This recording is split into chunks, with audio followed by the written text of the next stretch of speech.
Pada video kali ini saya akan bahas tentang diferensial numerik dengan MATLAB. Nah, sebelum kita membahas tentang diferensial numerik di MATLAB, kita perlu ketahui dulu tentang pengertian dari turunan atau diferensial. Nah, turunan atau diferensial itu artinya adalah slope atau kemiringan dari garis yang dibentuk oleh suatu fungsi. Nah, ini kalau misalkan kita gambarkan seperti ini sumbu X-nya, ini sumbu Y, ini adalah variabel independennya, ini adalah variabel dependennya. Yang hitam ini adalah garis yang dibentuk oleh Y yang merupakan fungsi dari X. Nah, di contoh ini kita punya 3 data point, yaitu titik yang pertama ini data 1 X1, Y1 ini, kemudian X2, Y2 ini, dan X3, Y3 ini. Jadi kita punya 3 data point. Nah, kemudian kita asumsikan delta X, berarti X2 dikurang X1 atau delta X itu sama dengan X3 dikurang X2. Ini gambarnya tidak proporsional, harusnya kan sama ya, tapi ini kelihatan berbeda. Tapi kita anggap aja bahwa X1 dikurang X2, jadi jarak antara ini itu sama dengan jarak ini. Asumsinya seperti itu. Nah, untuk mencari kemiringan dari suatu garis yang dibentuk oleh suatu fungsi itu bisa kita rumuskan seperti ini. Itu definisi dari turunan atau diferensial adalah dy per dx. dy itu kan berarti bagian kecil dari y, delta y, dibagi dengan dx, bagian kecil dari x, delta x nya. Nah, itu kita bisa nyatakan dengan limit, karena dy per dx, karena dx nya itu kita anggap sangat kecil, berarti kita bisa gunakan limit delta x itu mendekati 0 karena sangat tipis sekali, sangat kecil. Kemudian kita hitung delta y per delta x. Nah, karena delta x nya itu mendekati 0, berarti secara otomatis delta y juga mendekati 0, sangat tipis. Jadi slope nya itu adalah dalam rank yang sangat tipis, maka kita gunakan limit delta x mendekati 0, kemudian delta y per delta x. Nah, keberhasilan dari diferensial numerik itu tergantung dari dua faktor. Yang pertama adalah spacing dari data point. Spasi dari data point artinya jarak dari data point 1 ke data point yang lainnya. Sebagai contoh, ini jarak antara titik 1 ke titik lainnya. Nah, titik yang 2 ini itu adalah spacingnya. Spacingnya itu berarti delta x-nya itu. Atau juga bisa kita gambarkan seperti ini, dari sini, dari titik data point yang tengah ini ke data point yang ketiga ini, itu adalah delta x-nya. Nah, delta x itu adalah spacingnya. Nah, spacingnya ketika semakin besar, jadi jarak delta x-nya itu semakin besar, nilai delta x semakin besar, maka kita akan semakin susah untuk mencari slope-nya karena rank-nya terlalu jauh. Nah, jadi itu yang pertama faktornya, yaitu tentang spacing dari data point. Semakin kecil spacingnya, semakin sempit delta x-nya, semakin kecil delta x-nya, maka akan menghasilkan perhitungan slope atau diferensial yang semakin bagus atau semakin akurat. Nah, yang kedua, kualitas dari diferensial kita itu akan dipengaruhi oleh scatter yang muncul dalam data karena error pengukuran. Nah, scatter itu artinya titik-titik sebaran data akibat error pengukuran. Jadi nanti akan adanya error itu akan menyebabkan diferensial yang kita hitung itu akan menjadi tidak akurat ketika scatternya atau error yang muncul, error akibat pengukuran itu terlalu tinggi. Jadi ada dua faktor. Yang pertama spacingnya, ini semakin kecil spacingnya maka semakin bagus. Kedua, error dari pengukurannya. Semakin besar error berarti nanti slope-nya akan semakin tidak akurat. Nah, kita akan menginjak ke metode pengukuran diferensialnya atau slope-nya. Nah, sebagaimana yang kita bahas tadi, bahwa kita asumsikan spacing antara pengukuran adalah reguler. Artinya ini X3 dikurang X2, X3 kurang X2, ini artinya delta X ini, itu sama dengan X2 dikurang X1. Nah, artinya delta X-nya itu sama antara sini, jarak ini dengan ini tuh asumsinya sama. Meskipun ini gambarnya salah ya. Ini gambarnya tidak ideal. Jadi kita asumsikan delta X-nya itu baik yang ini maupun ini sama. Nah, sekarang kita mencari turunan atau kita simbolkan dengan dy per x kan turunan dy per dx itu adalah simbol turunan pada titik x2. Titik x2 berarti yang ini. Kita mau menghitung berapa turunan atau slope dari titik ini, di titik x2 ini. Nah, jawaban yang paling benar adalah slope dari garis lurus yang melewati titik x2, y2. Jadi jawaban yang paling benar itu adalah garis yang menyinggung titik x2, y2 ini. Ini terus slope-nya ini. Jadi garis lurus yang menyinggung titik x2, y2 itu adalah slope yang sebenarnya, yang paling benar. Nah, tetapi kita tidak punya titik kedua dari garis tersebut. Kita hanya punya titik satu ini di titik x2, y2. Kita tidak memiliki garis yang atau titik yang kedua. Nah, maka ketika kita hanya memiliki satu titik, maka kita tidak bisa menemukan slope-nya.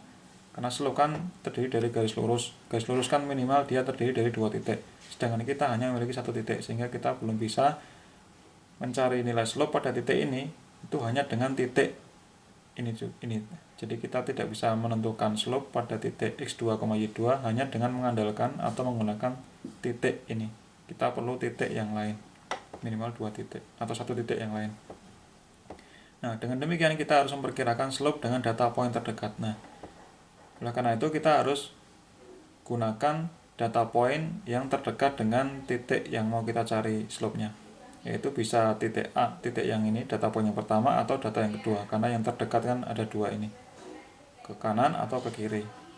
Nah, sekarang kita bahas slope yang garis A yang ini. Nah, yang A itu adalah slope-nya ini, yang ungu ini adalah yang A, yang ini adalah yang B, kemudian yang biru ini adalah yang slope yang C. Jadi yang ini adalah garis slope A, ini garis slope B, yang biru ini adalah garis slope C. Ini adalah garis slope yang benar.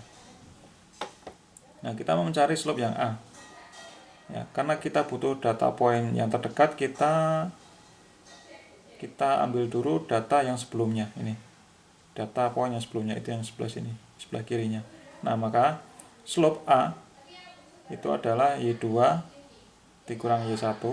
Kan ini ya, turunan kan delta Y per delta X, berarti kita hitung Y2 dikurang Y1 dibagi dengan X2 dikurang X1.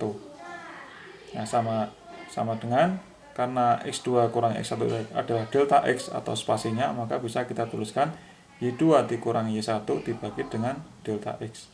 Nah, karena kita menggunakan titik data point sebelumnya, maka kita bisa katakan ini adalah turunan backward, artinya turunan mundur. Turunan mundur karena kita menggunakan data point yang sebelum titik yang mau kita cari itu. Ya, berarti ini adalah slope mundur, yaitu slope A. Nah, tentu saja ini berbeda dengan yang true slope. Nah, ada metode yang lain, yaitu yang metode, ya sebelum kita lanjut ke metode yang forward, turunan yang ini tadi, turunan backward, yaitu Y2 dikurang Y1 dibagi dengan delta X, itu akan lebih baik lagi kalau kita gunakan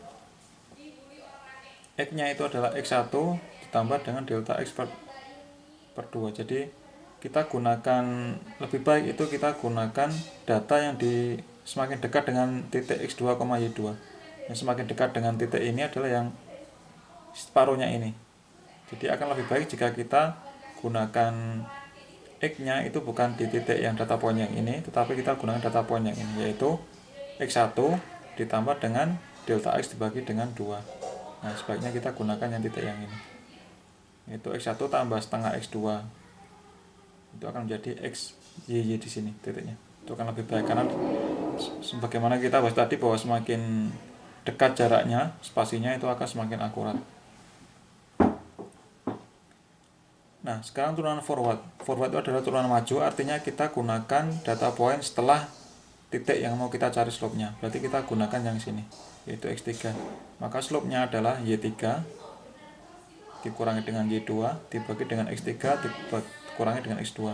Atau dengan kata lain, Y2 dikurangi Y3 dibagi dengan delta X. Y3 dikurangi Y2 dibagi dengan delta X. Nah, tentu saja akan lebih baik jika kita menggunakan titik yang di sini, yaitu X2 ditambah dengan delta X dibagi dengan 2. Jadi X lebih baik kita gunakan yang sebelah sini, akan semakin dekat jaraknya. Nah, itu adalah penjelasan tentang slope yang kita kita bahas slope yang kita cari dengan metode backward atau mundur dan metode forward atau metode maju. Nah, mana yang lebih baik? Nah, lebih baik lagi kalau kita gunakan rata-rata. Jadi kita rata-rata antara metode forward dengan backward, antara metode mundur dan metode maju. Nah, kenapa kita gunakan rata-rata? Karena rata-rata itu bisa kita gunakan, atau dengan rata-rata itu akan cenderung menghilangkan pengaruh error pengukuran. Jadi error pengukuran itu akan bisa kita hilangkan dengan menggunakan rata-rata. Nah, tadi yang A ini adalah slope A, kita simbolkan MA. Ini yang slope yang mundur. B itu adalah yang slope maju, MB. Nah, maka kita bisa rata-ratakan, berarti slope A ditambah dengan slope B dibagi dengan 2. MA ditambah dengan MB dibagi dengan 2. Ini. Nah, maka dengan kata lain, setengah MA tadi kan Y2 dikurangi Y1 dibagi dengan delta X. Kemudian MB itu adalah Y3 dikurangi Y2 dibagi dengan delta X. Nah, maka Y2 itu bisa kita hilangkan sehingga menjadi Y3 dikurangi dengan Y1 dibagi dengan 2 delta X. Ini adalah MC ini. Nah, ini kita lihat bahwa slope yang C itu lebih mendekati yang true slope dibandingkan dengan slope A dan slope B. Dibandingkan dengan slope A dan slope B, slope C itu akan lebih mendekati kebenaran slope yang benar maksudnya. Nah, slope MC ini adalah garis C yang ini yang menghubungkan data point pertama dan yang ketiga. Jadi yang data point yang kita cari itu terlewati. Jadi menghubungkan antara data point pertama dan ketiga. Nah, perkiraan ini dinamakan dengan central difference estimate. Jadi perkiraan pengukuran secara sentral karena kita rata-ratakan.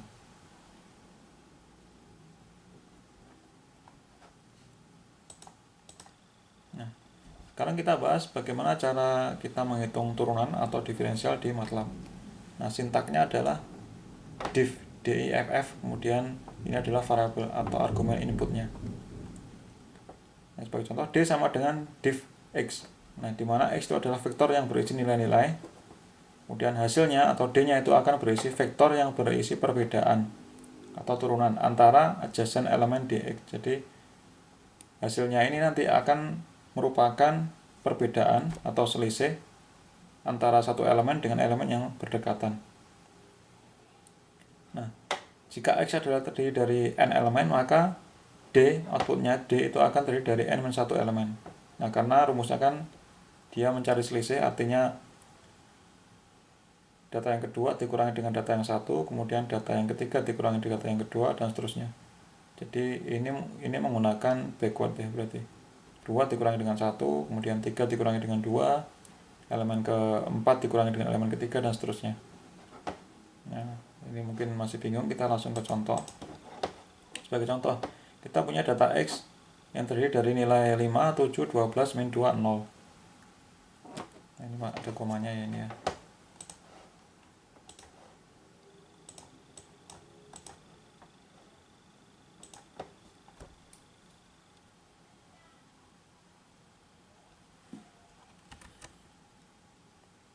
Ini koma gini.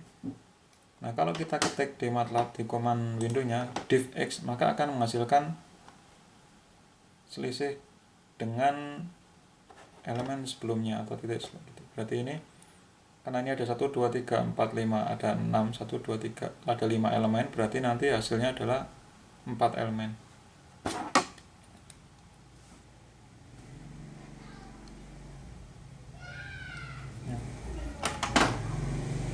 Cara perhitungannya adalah 7 dikurangi 2, 2, 12 kurangi 7, 5, min 2 kurangi 12, min 2 kurangi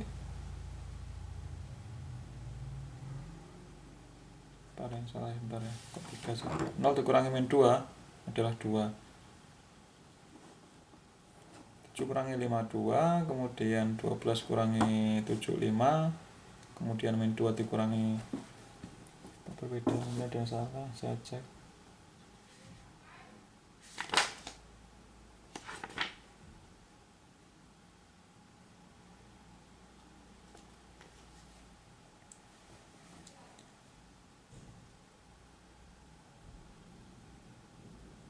Ini min 32 sorry ya.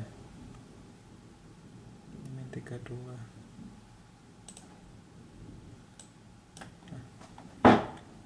Jadi 7 dikurangi 52, kemudian 12 kurangi 75, kemudian ini 20 bukan, berarti 20, sorry. Jadi ini ada 1, 2, 3, 4, ada 4 elemen, berarti ini ada 3 elemen outputnya. Jadi 7 kurangi 52, 12 kurangi 57, min 20 dikurangi dengan 12, berarti dia min 32. Nah, ini dia hanya mencari selisih dari satu data point ke data point sebelumnya. Nah, sehingga kalau kita mau menghitung turunannya, berarti kita harus dy per dx. Berarti yang kalau seperti ini kan kita hanya, kalau div x itu kita hanya menghitung dx-nya aja, dx.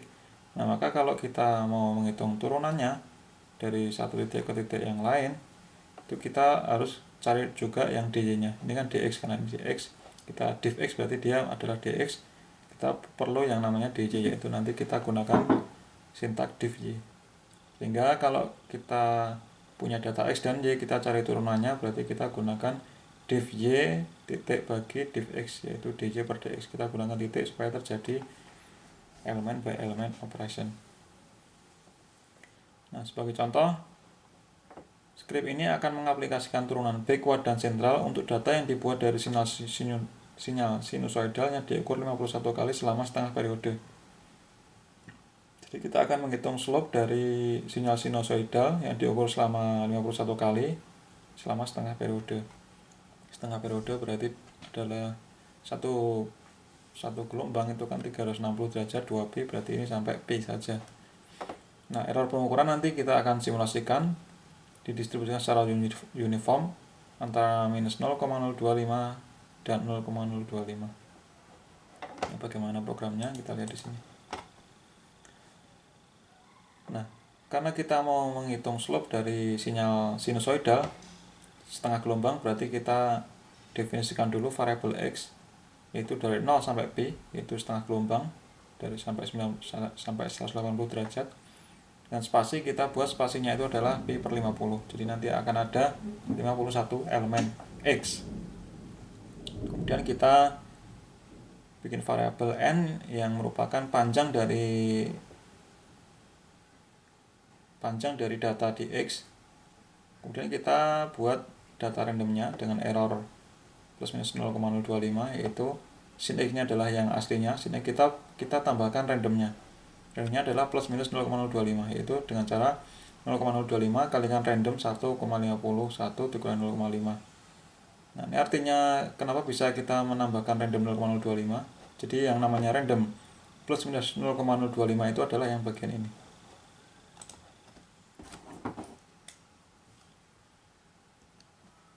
Yang ini itu adalah random dengan rank plus minus 0,025. Nah, kenapa bisa seperti itu? Kita lihat random itu kan dia membuat angka antara 0 sampai 1 secara acak. Nah, kalau kita tuliskan random 1,50, berarti fungsi ini itu akan menghasilkan array 1 kali 51. Satu baris 51 kolom. Jadi satu baris 51 kolom yang berisi angka dari 0 sampai 1 yang diacak secara random. Nah, bagaimana cara kita mendapatkan error plus minus 0,025? Berarti kita kurangi dulu randomnya itu kan dari angka 0 sampai 1, antara 0 sampai 1 dikurangi 0,5, berarti nanti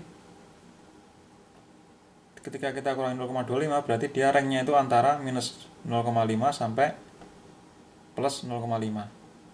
Nah, kemudian supaya nanti hasilnya 0,25 berarti yang ranknya dari minus 0,5 sampai dari minus 0,5 sampai plus 0,5 berarti kita kalikan dengan 0,05. Supaya apa? Supaya ranknya itu antara 0,025 sampai dari minus 0,025 sampai plus 0,02. Nah, nanti kita bahas di contoh MATLAB-nya. Sekarang kita bahas tentang slope secara backward. Backward tadi kan kita bisa gunakan div. Div itu kan artinya dia mengurangi dengan data point sebelumnya, berarti langsung bisa kita gunakan, yaitu slope-nya adalah div y yang ini. Ini kita cari perbedaannya dari data yang satu ke data sebelumnya.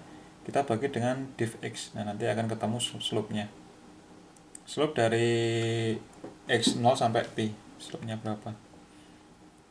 Kemudian kalau kita gunakan yang sentral itu berarti dia seperti ini tadi. Sentral berarti dia nih. Jadi kita rata-rata. Jadi Y2 dikurangi Y1 dibagi dengan ini, kemudian Y3 dibagi dengan Y2 dibagi dengan delta X, kemudian kita rata-rata dari tiap slope MA, ini MA, MB, MC, MD terus kita hitung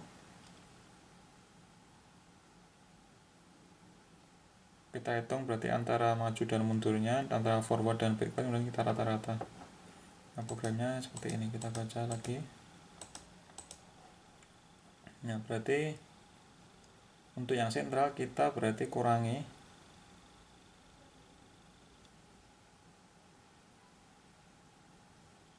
ini Y3 sampai N. Berarti dari data yang Y itu kita ambil kolom ketiga,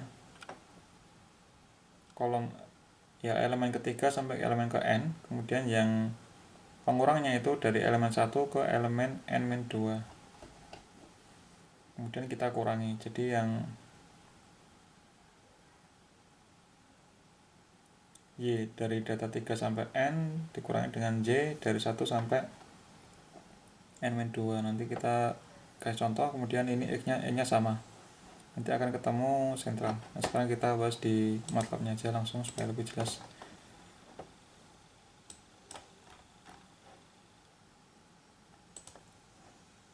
Yang pertama kita buat data X-nya yaitu dari 0 sampai pi, karena kita hanya menganalisis setengah gelombang itu dari 0 sampai 180 derajat yaitu pi. Dan kita mau spasikan pi per 50 sehingga nanti X itu akan terdiri dari 51 elemen. Kita lihat 51. Kemudian N kita, jadi panjang datanya kita simpan dalam variabel N, dimana N itu ada 51. Kita cek.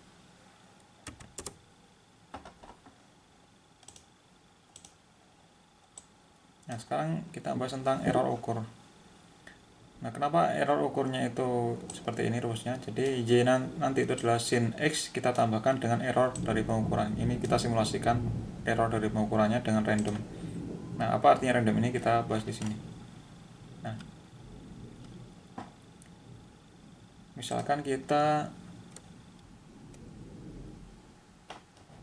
buat random 1 baris 51 kolom, berarti kita randomnya 51 elemen dengan rentang dari 0 sampai 1.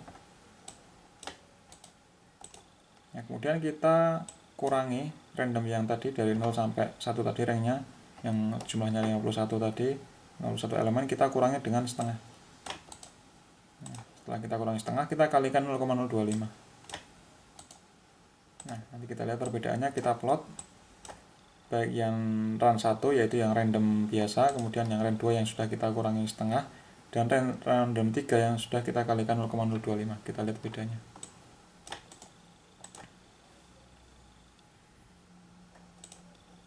Nah, ini adalah randomnya, semoga kelihatan. Nah, ini kita lihat, ini adalah yang randomnya aja. Random yang defaultnya itu kan dia ranknya dari 0 sampai 1. Ini kita lihat dari 0 sampai 1, tidak ada yang negatif. Nah, kemudian kita kurangi yang data ini, kita kurangi setengah. Nah, sehingga menjadi ranknya itu dari minus setengah sampai setengah. Nah, ini kita lihat ada minusnya, dari minus setengah sampai setengah ranknya.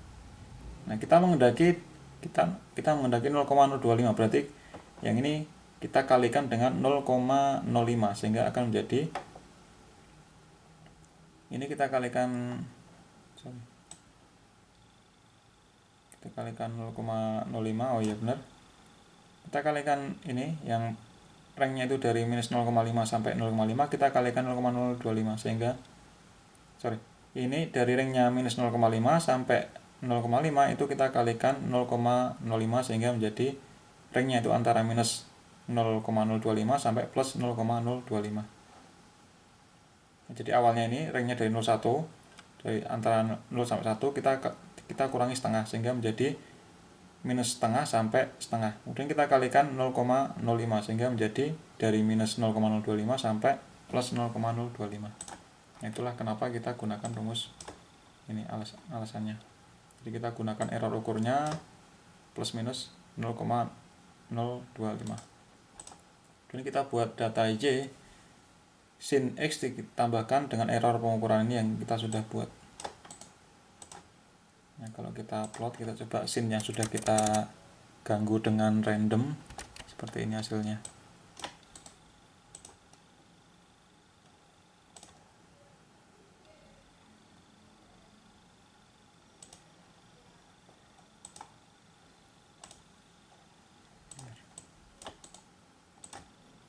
Nah, ini ada yang sudah kita ganggu dengan plus minus 0,025 sehingga tidak lurus, dia ada gangguannya, ada apa ya noise-nya lah, katakanlah seperti itu. Nah, sekarang kita mau gunakan turunan backward, berarti kita langsung gunakan diferensial Y dan dibagi dengan diferensial X. Kemudian kita plot.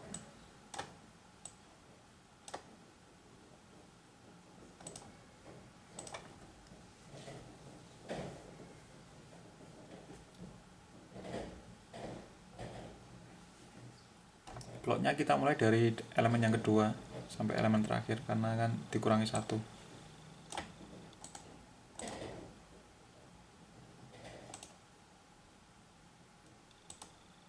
Seperti ini.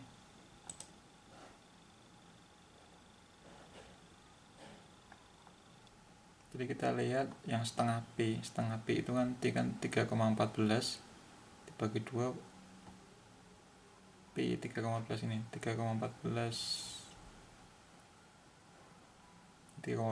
berarti 3,4 ya, ini separuhnya kan berarti di sini di sekitar 1,5 kan, dia 0, berarti kan nilai sinusoidal di sudut 90 derajat kan dia 0 slope-nya mendatar. Nah, ini bener ya. Ini akibat kita gunakan random tadi, jadi dia tidak rata lurus gitu, supaya untuk menunjukkan seperti data pengukuran aslinya gitu. Dan kita lakukan dengan turunan sentral, taruhnya seperti ini. Jadi dari elemen dari 3 ke N dikurangi dengan Y dari elemen 1 ke N-2. Kita bagi dengan sama ya, indeksnya sama, tapi yang X.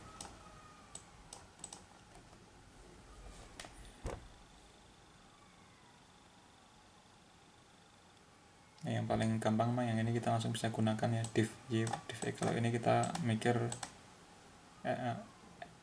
data Y yang mana yang kita gunakan, yaitu dari 3 sampai terakhir, sedangkan pengurangannya itu dari 1 sampai N-2. Jadi ini kita gunakan dikurangi yang elemen ketiga dikurangi dengan elemen ke-1, kan sesuai dengan teori tadi.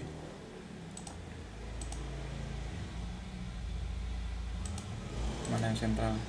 Nah, ini 3 dikurangi dengan 1 dibagi dengan 2 kalikan delta X. Itu kalau 2 ya. Kita bisa gunakan gimana sih ini? Bentar. Rumusnya ini.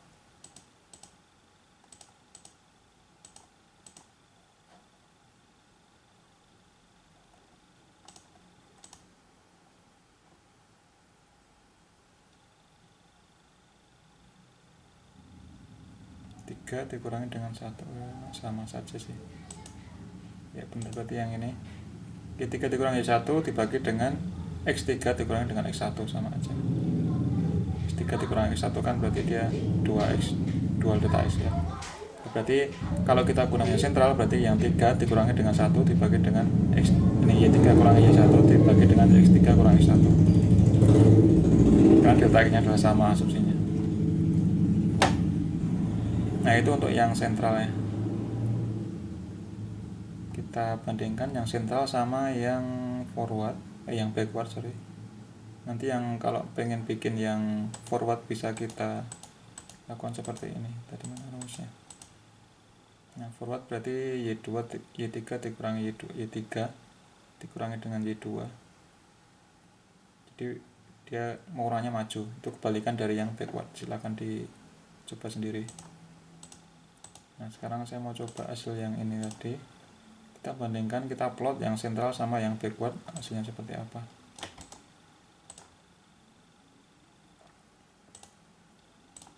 Nah, ternyata hasilnya lebih bagus yang sentral ya dibanding dengan yang backward. Lihat ini, lebih halus, lebih rata, dan ini menghilangkan noise, menghilangkan apa, bisa menghilangkan noise-nya. Noise-nya kan akibat dari error pengukuran, jadi ini lebih halus. Nah, ini adalah gunanya atau kelebihan dari sentral dibandingkan dengan yang backward maupun forward. Oke, demikian penjelasan tentang diferensial numerik. Semoga bermanfaat. Sampai ketemu di video selanjutnya.